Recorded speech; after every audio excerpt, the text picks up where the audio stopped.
Fasabbih bihamdi rabbik wa kum minas sajidin. Përmende Allahun Azza wa Jall dhe bahu prej atyre që bin në sejdë.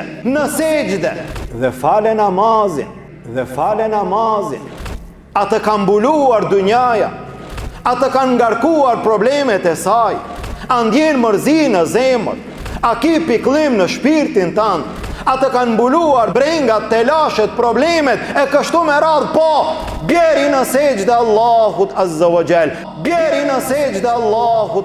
Jall, kërko zgjidhje të Allahu Azza wa Jall, me namaz, fale namazin, namazi është zgjidhje, namazi është jetë, namazi është qetësi shpirtërore. Çfarë qetësie mund të ketë një zemër e cila nuk falet? Një zemër e cila e hidhron Allahun Azza wa Jall. Një zemër e cila për çdo ditë 5 herë në ditë i thot Allahut jo. Dhe do gjen qetësi në jetën e saj. Namazi është zgjidhje. Pejgamberi sallallahu alaihi wasallam her pas here në raste të caktuara i thon te Bilalit, "Rihna biha ya Bilal." O Bilal, thire i kametin të him në namaz e të qetësohemi. Rihna biha, na ban rahat. Ku do të bëhesh rahat?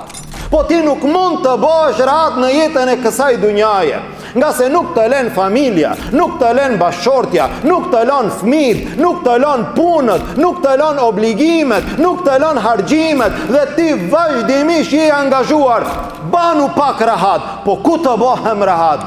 Banu rahat duke i ranë në sejdë Allahut Azza wa Jall dhe duke thanë Subhana Rabbiyal A'la, bjeri në sejdë Allahut Azza wa Jall. Kjo do t'jetë zgjidhje për problemet dhe për brengat tua. Inna as-salata kanat 'alal mu'minina kitaban mawquta.